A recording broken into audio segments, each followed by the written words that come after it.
When I describe King Kang-Mi to people, I say it's this low-budget short film we shot at this cool tiki bar in one day. But that only really tells a small part of the story.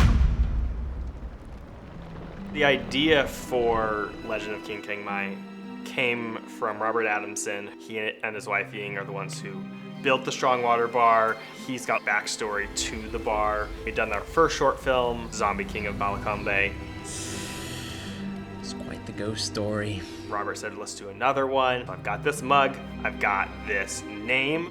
King Kang-Mi means king of the snow creatures in Tibetan. And he's like, so what if there was this king of the Yetis? And what if the king of the Yetis got killed?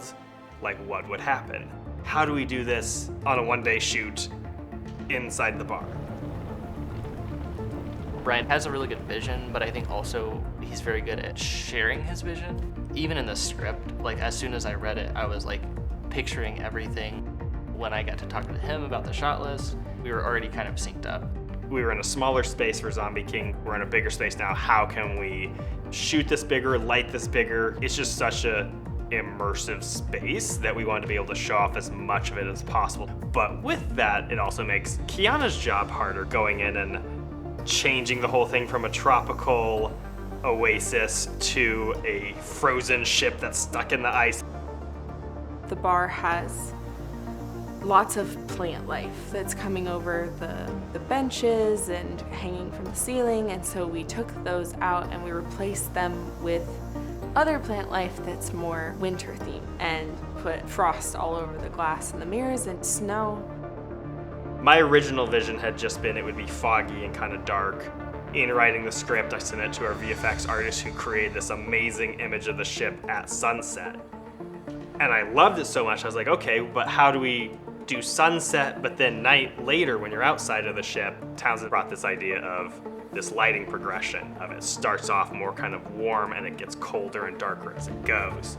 Brian's not afraid to go the extra mile and take risks and be ambitious and have fun and make it such a big film. We wanted to make it feel really moody and really exciting. My gaffer, JD Elliott, he does a lot of like DMX lighting designs. We're plugging in different effects for each lighting change that we did throughout the day. The first lighting progression happens when you first hear the creatures outside the ship, so it's starting to get darker and more mysterious. Pause for lighting change in fog.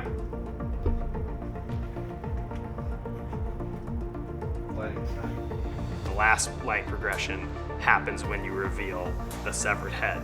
Last lighting change and switch the head, and let's do a little more fog, just a little bit, so that it's as dark as it's going to get at that point. And so it really worked thematically with what was happening, but we just knew if we were gonna do this line progression, we were going to have to do a lot more work in pre-production to make sure we could pull it all off in the very short time frame.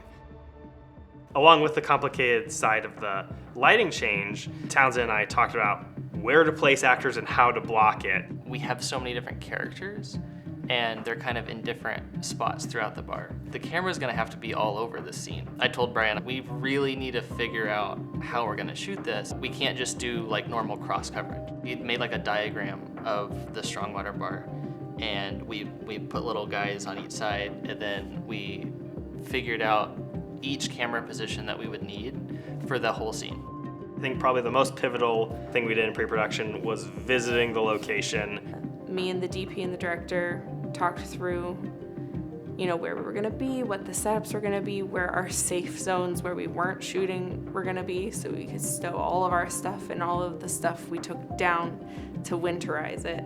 That location scout really solidified what the plan was going to be, but then also helped fill in things like in the script and in my imagination. When the tracker enters, he would just walk in the front doors, and we were like, maybe we'll tent it, maybe we'll put a green screen outside. But then as I was seeing renderings from the VFX artist of the ship stuck in the ice, I realized you have to go through a trap door. And we thought through this like ladder that he comes down, and then we're like, okay, but what door does he come through? And that's the part that I really trusted our director and DP, because they got this idea, because if you haven't been to Strongwater, the bathrooms are crazy cool. And the doors are these massive, thick doors that have like 15 locks on them. They have a really cool texture to them. They decided, okay, we'll turn the camera and act like the door is a hatch. At the time, my brain just was like, no idea what that means. Cool. Hope that works out for us, because I don't have a better plan. In that location scout, it helped us realize all the pieces we were missing by just looking at the words that we put on paper, and helped us realize how to make this a fully immersive film and not just figuring it out on set. So we had a really short time frame to shoot this whole thing. We had 4 a.m. to 4 p.m. The bar staff showed up at 4:30 and they opened at 5. We had to do this entire 7 or 8 page dialogue-driven script in those 12 hours, and that includes the loading in, the changing from tropical to wintry, shooting the whole thing, loading out, and changing it back to tropical before the bar opened. Juliana, who produced and AD'd this film, she has to work the schedule and figure out, okay, how can you do all these things and fit it all in? And when we rolled up really late at night or early, we had that plan ready to go and we were able to enact that. We kind of had like 3 main factors. The lighting setup, just because we wanted to do those lighting changes. The challenge was kind of balancing that with just the time that we had. Too bad to take one. Mark? Keeping track of eye lines and camera positions. A lot of the shots I handheld operated, which can get pretty tiring. The biggest thing I think that helped us was just planning out like a week ahead of time and diagramming everything.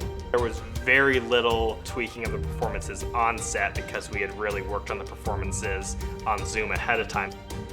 In pre-production, we decided where those lighting changes would happen. And so even the actors, they had their 3 acts memorized. So we would be like, okay, we're doing act 1, and we'd run through that several times, and then we'd stop, we'd change the lighting, we'd say, now it's act 2.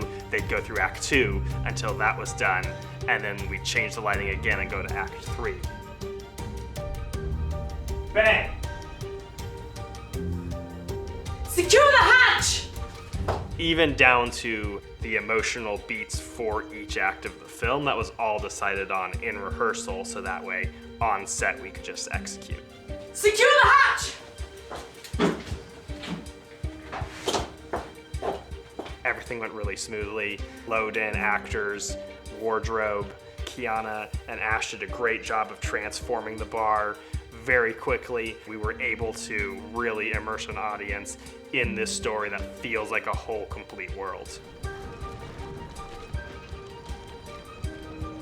I did the edit on this film. Townsend had the great suggestion on set of having actors deliver lines to both sides of camera, because depending on what the previous shot is in the sequence, one eye line would work on one side of the camera, but if I picked a different shot previous to it, they needed the other eye line. The edit took a long time just taking all of those things into account, then round-tripping through color and visual effects and all these different aspects of it. Even before we'd even shot the thing, we were shooting different previs things to make sure that this was gonna work and was gonna marry in with the shots that we were gonna be getting on set. It was a really long process, but extremely collaborative, with the whole team getting to speak into creating a cohesive look and feel to the film.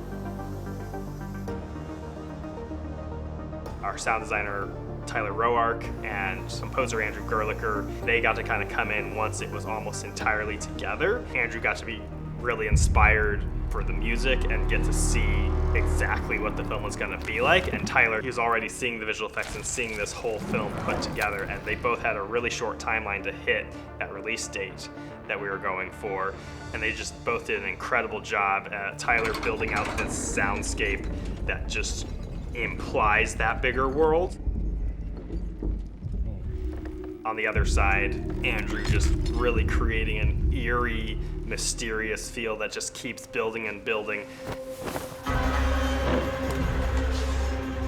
I was just focused on getting the main score for the film done, and then Andrew said, like, well, what do you want to do for the end credits? In a dream world, it would be its own original sea shanty about the Legend of King Kang-Mi. And he's like, okay, cool, let's do that. And I was like, we can do that? When Brian showed us the short for the first time, he hadn't really told us that the composer had created a full original song with Nina, who plays our captain, singing. And I think, kind of to what I was saying earlier about building a whole world, like, it left audiences with this feeling of, oh, we didn't just watch a short, like, that's some bigger story that we got a little preview of. It's fun to show people how well everything came together. The sound design did so much to the final product, and the music, and just the performances. On a lot of projects, it's like, how can we make this realistic and feel true to life? And then on this project, it was like, let's just go to 11 and make it as crazy as possible. I think if anyone else would have made this film, it wouldn't have had just the gravitas and the excitement that King Kang-Mi does. Brian just pushed it 110%, and it just feels like something so much bigger